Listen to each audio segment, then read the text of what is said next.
주어진 이 말씀을 생각하면서 성령의 역할을 다시 한번 생각하지 않을 수 없습니다. 왜냐하면 사도행전 2장을 통해 오순절날 마가의 다락방에 임하셨던 성령이 오늘 또다시 고넬료와 그의 가정에 임하시는 모습을 전해주고 있기 때문입니다. 먼저 사도행전 2장을 보시면 1절로 4절은 이렇게 말씀하고 있습니다. 오순절날이 이미 이르매 그들이 다 같이 한 곳에 모였더니 호련히 하늘로부터 급하고 강한 바람 같은 소리가 있어 그들이 앉은 온 집에 가득하며 마치 불의 혀같이 갈라지는 것들이 그들에게 보여 각 사람 위에 하나씩 임하여 있더니 그들이 다 성령의 충만함을 받고 성령이 말하게 하심을 따라 다른 언어들로 말하기를 시작하니라.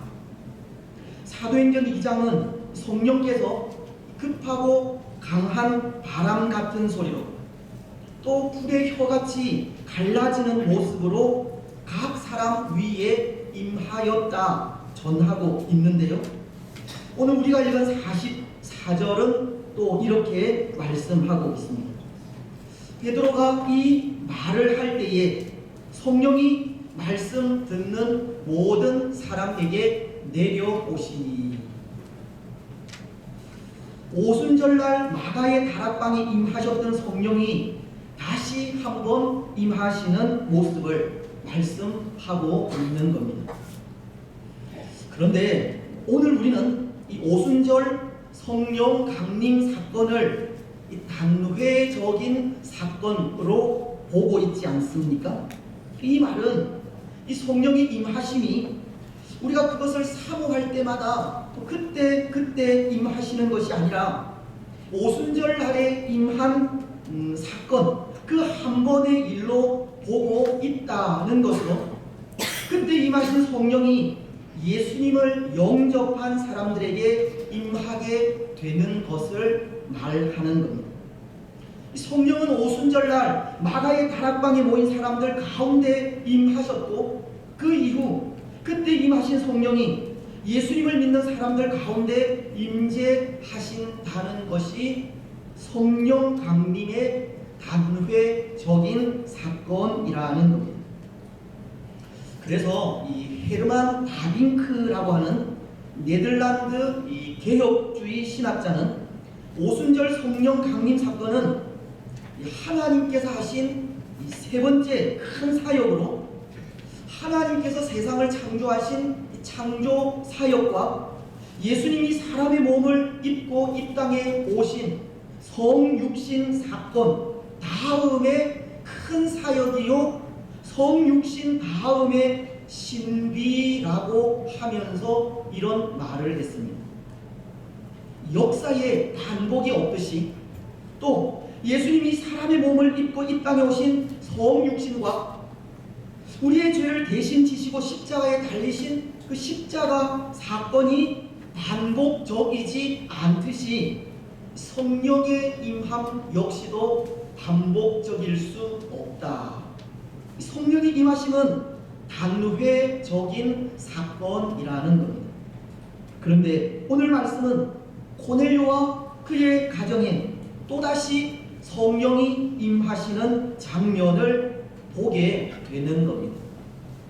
그래서 이 말씀은 학자들마다 그 의견을 달리할 만큼 논쟁이 되는 그런 부분이기도 한데요.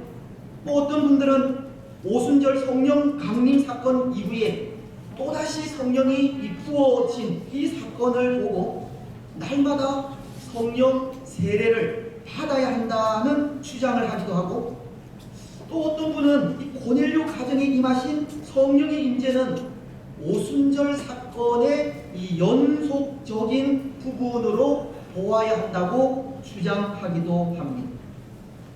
그래서 이런 상이한 주장을 불러일으키는 이 말씀을 대하면서 다시 한번 성령의 역할에 대해 생각하지 않을 수 없다는 겁니다. 사실 이 부분은 설명하기가 심히 어려운 부분이라는 겁니다. 그런데 이 부분을 알기 위해 먼저 이 성령이 무엇인지를 생각하는 것이 우선일 것 같습니다. 여러분, 성령이 무엇입니까? 다르게 물으면 성령님은 누구이십니까?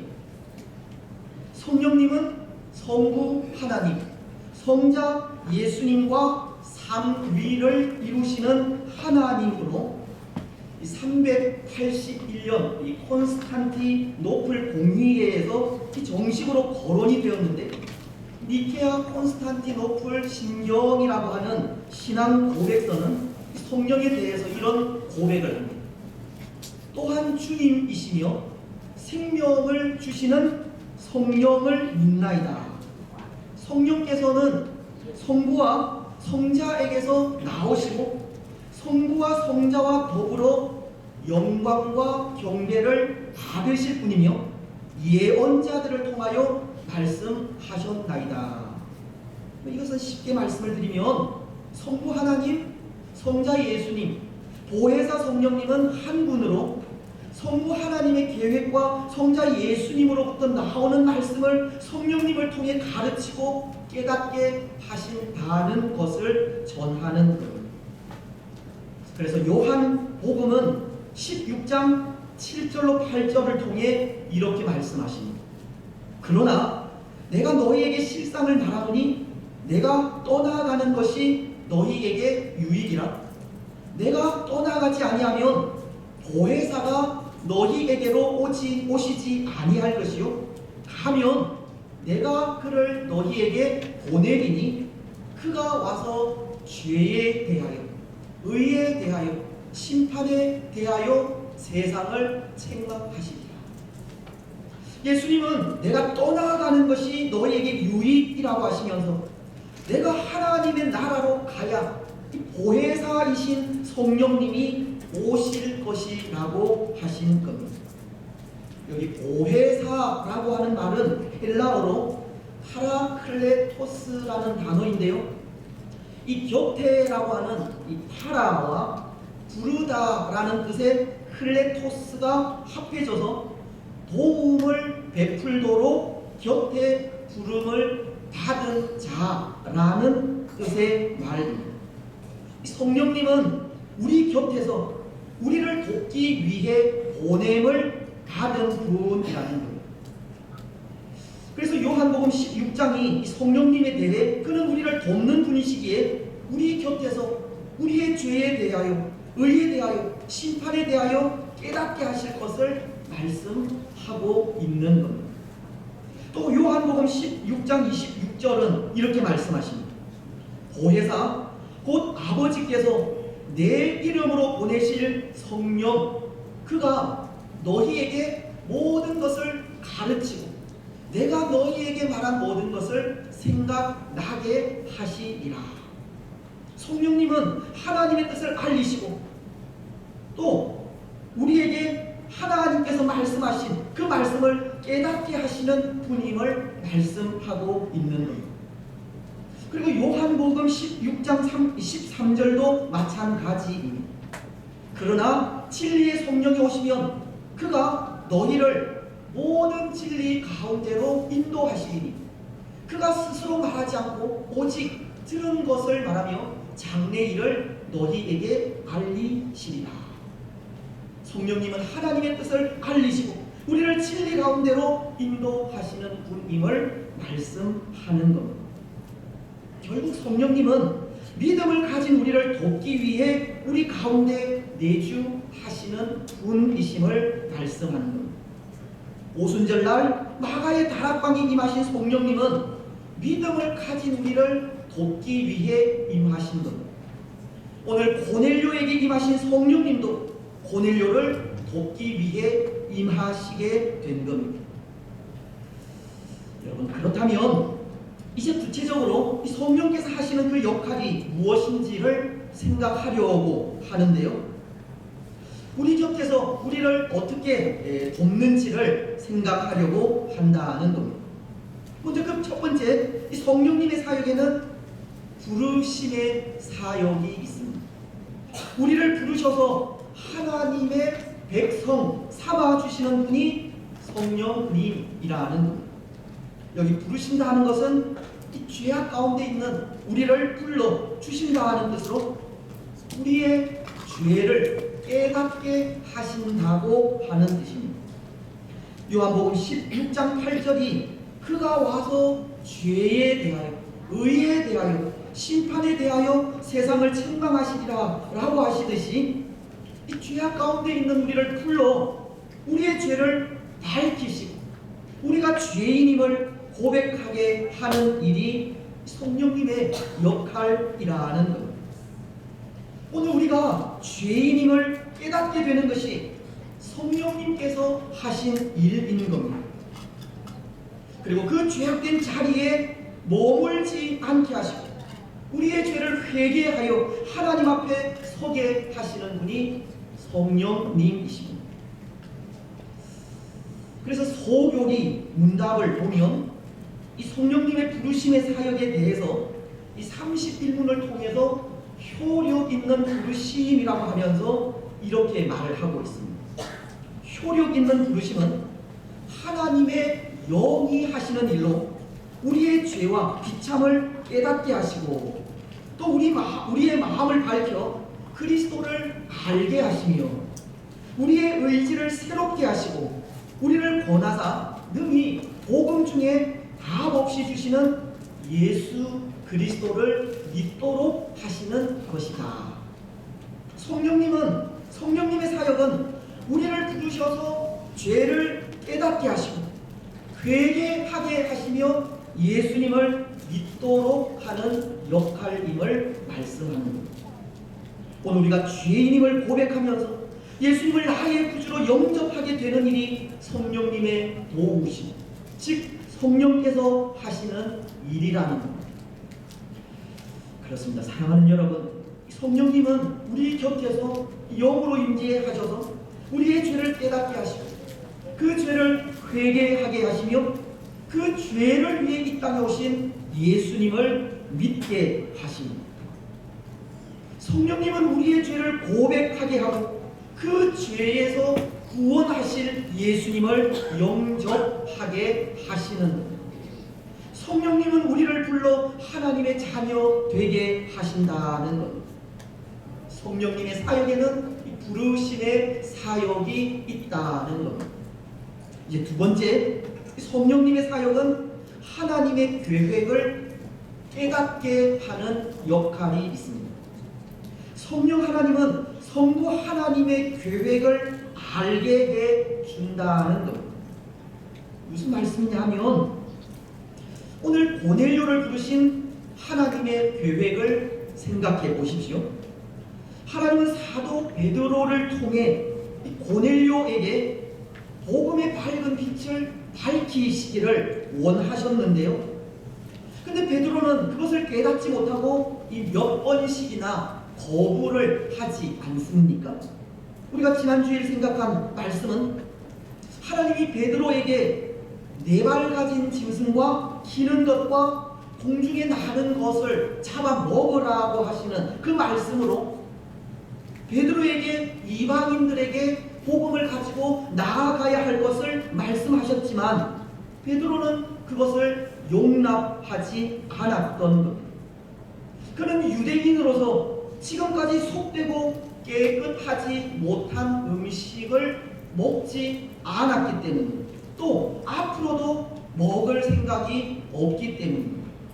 하지만 하나님께서 속되고 깨끗하지 못한 것을 내가 깨끗하게 했다고 하는 말씀을 하셨을 때 베드로는 이런 고백을 하게 됩니다. 오늘 34절과 35절 말씀입니다. 베드로가 입을 열어 말하되 내가 참으로 하나님은 사람의 외모를 보지 아니하시고 각 나라 중 하나님을 경외하며 의를 행하는 사람은 다 받으시는 줄 깨달았도다. 이방인들에게 나아가기를 그토록 거부하던 베드로가 고넬료를 향하신 하나님의 계획을 깨닫게 된 겁니다. 근데 이렇게 하나님의 뜻을 깨달아 알게 하는 역할이 성령 하나님의 또 하나의 사역이라는 겁니다.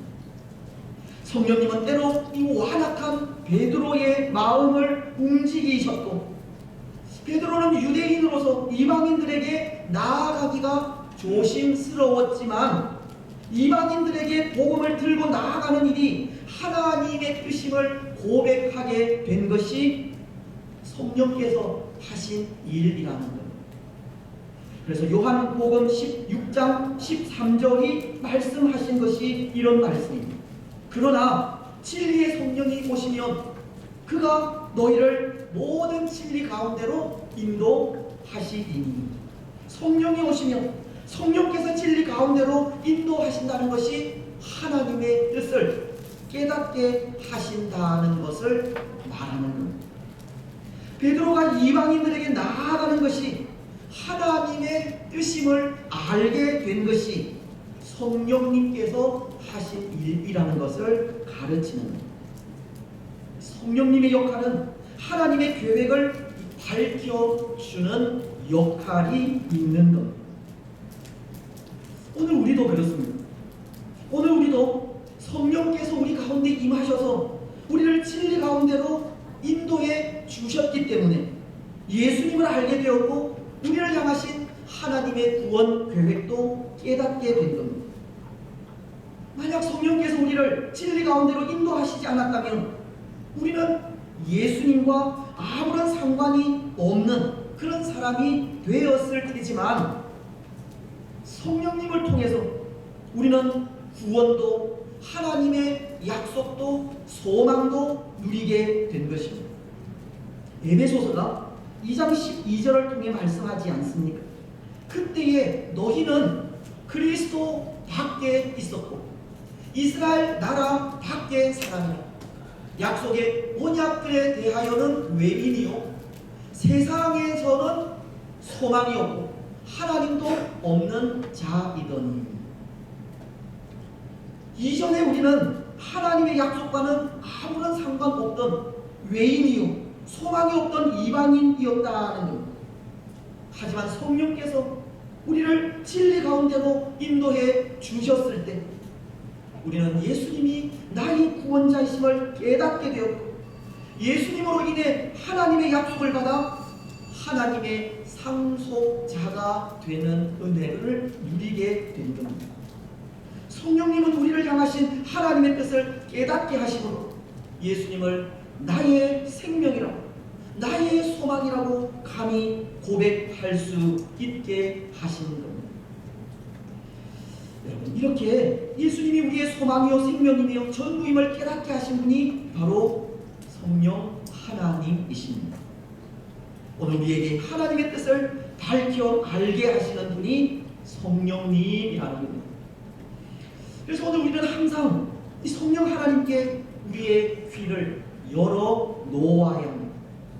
우리를 향하신 하나님의 계획을 알 수 있도록 항상 귀를 기울여 성령 하나님의 음성을 들을 수 있어야 합니다. 이제 세 번째, 이 성령님의 사역은 하나님의 말씀을 증거하게 하시는 사역이 있습니다. 성령님은 우리를 말씀의 밝은 빛으로 인도하여 그 말씀을 증거할 수 있도록 도우신다. 보십시오. 오늘 베드로가 이방인인 고넬료를 부르신 하나님의 계획을 깨달았을 때 그는 즉시 고넬료에게 복음을 전하지 않습니까? 마치 사도 바울이 다메섹 도상에서 그를 부르신 예수님을 만났을 때 그 즉시 예수를 그리스도라 증거하기 시작했듯이 오늘 베드로 역시도 성령 하나님께서 고넬료를 부르신 하나님의 뜻을 깨닫게 하자 즉각적으로 복음을 전하게 되는 겁니다. 오늘 36절로 43절이 그것인데요. 특히 38절로 41절은 이렇게 말씀을 하십니다. 하나님이 나사렛 예수에게 성령과 능력을 기름 붓듯 하셨으며 그가 두루 다니시며 선한 일을 행하시고 마귀에게 눌린 모든 사람을 고치셨으니 이는 하나님이 함께 하셨음이라. 우리는 유대인의 땅과 예루살렘에서 그가 행하신 모든 일의 증인이라. 그들이 나무에 달아 죽였으나. 우리 40절 41절은 함께 읽겠습니다. 시작. 하나님이 사흘 만에 다시 살리사 나타내시되 모든 백성에게 하신 것이 아니요 오직 미리 하신 증인 곧 죽은 자 가운데서 부활하신 후 그를 모시고 음식을 먹은 우리에게 하신 것이라.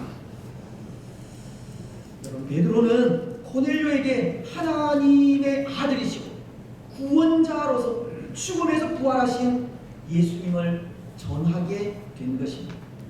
예수님이 그리스도이심을 증거하는 겁니다. 성령께서 하시는 일이 예수님을 전하게 하는 일이라는 겁니다. 오늘 우리를 말씀의 밝은 빛 가운데로 인도하시고 우리를 통해 참 구원자이시고 참 하나님의 아들이신 예수님을 증거하게 하시는 분이 성령님이시라는 겁니다.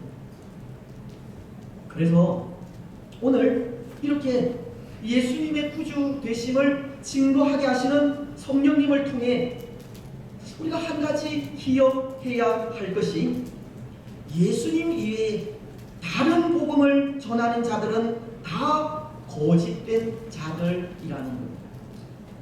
성령님은 오직 예수님만을 전하게 하시기 때문입니다.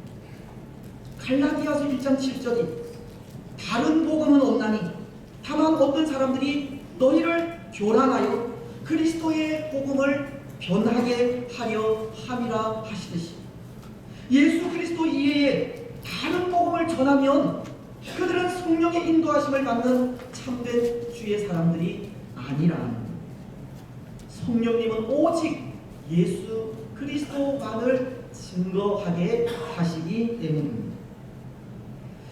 여러분, 오늘 성령님께서 우리에게도 말씀의 밝은 빛으로 인도해 주시기를 바랍니다. 우리의 입술을 통해서 참 복음이신 예수님만을 전하게 하시기 바랍니다. 오늘 우리는 오직 예수님만이 우리의 참 구원자이심을 증거하시기 바랍니다. 이제 마지막입니다. 성령님의 또 하나의 사역을 살피자면 그것은 인치심의 사역이 있습니다. 성령 하나님은 하나님의 백성들을 향하여서 너는 내 백성이라 확증하는 역할을 하신다는 겁니다. 오늘날 논란이 되고 있는 44절로 48절 말씀이 그것인데요. 고넬료와 그의 가정에 성령이 부어지는 이 모습은 바로 고넬료와 그의 식구들을 향해 너는 내 백성이라고 성령께서 인치시는 인침의 표라 생각할 수 있다. 오늘 이렇게 성령이 부어짐으로 이방인인 고넬료에게도 복음이 역사한 증거가 되고 이방인들도 하나님의 백성이 될 수 있다는 확증이라는 겁니다.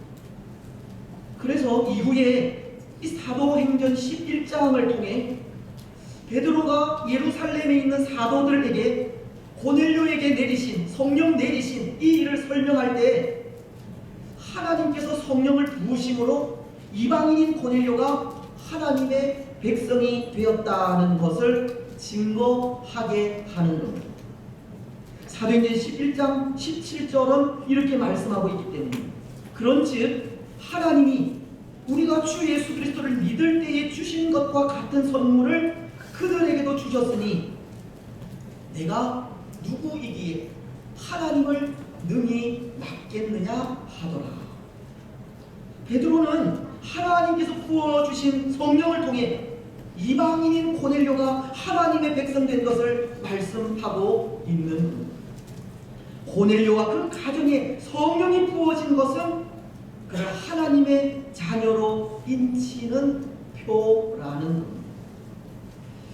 그렇습니다. 사랑하는 여러분, 하나님은 그의 백성들에게 성령을 부으심으로 하나님의 자녀됨을 확증해 주십니다. 이방인들도 하나님의 마음에 있음을 성령의 인침으로 보여주시는 겁니다. 때로 유대인들이, 때로 사도들이, 이방인들도 하나님께서 택하신 하나님의 백성임을 인정하지 못할 때 하나님은 성령을 부으심으로 하나님의 자녀로 확증해 주시는 겁니다. 오늘 우리도 마찬가지입니다. 우리에게도 성령의 인치심이 있습니다.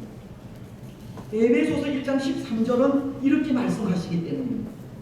그 안에서 너희도 진리의 말씀 곧 너희의 구원의 복음을 듣고 그 안에서 믿어 약속의 성령으로 인치심을 받았으니, 구원의 복음을 듣고 믿어 약속의 성령으로 인치심을 받았으니, 하나님은 성령을 통해 우리에게도 너는 내 백성이라 불러주신 겁니다.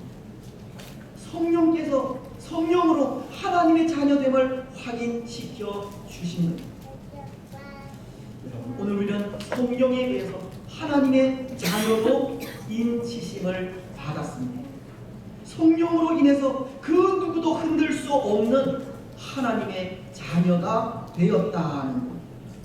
오늘 우리가 받은 구원, 우리가 받은 영원한 생명, 하나님의 자녀됨, 성령으로 인침을 받았습니다. 이 일에 분명한 확신을 가지시기 바랍니다. 성령으로 인침을 받은 우리는 분명 구원받은 사람이고 분명한 하나님의 사람입니다. 이제 말씀을 맺겠습니다. 사랑하는 여러분, 오늘 고넬료와 그의 가정은 이렇게 성령의 부으심으로 하나님의 권속이 되었습니다. 성령께서 그 가정에 임하심으로 그들은 하나님의 백성으로 인침을 받은 겁니다. 오늘 우리도 그렇습니다. 우리 역시도 성령님의 인도하심으로 예수님을 나의 구원자로 고백하고 하나님의 자녀가 되는 복을 받았기 때문입니다.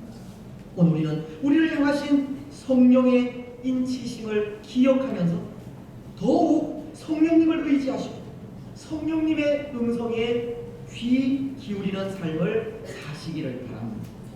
성령님으로 인해서 말씀의 뜻을 바로 깨달아 그 말씀대로 순종하는 삶을 사시고 성령님으로 인해 깨달은 그 말씀을 또 다른 사람들에게 전하며 나아가시기 바랍니다.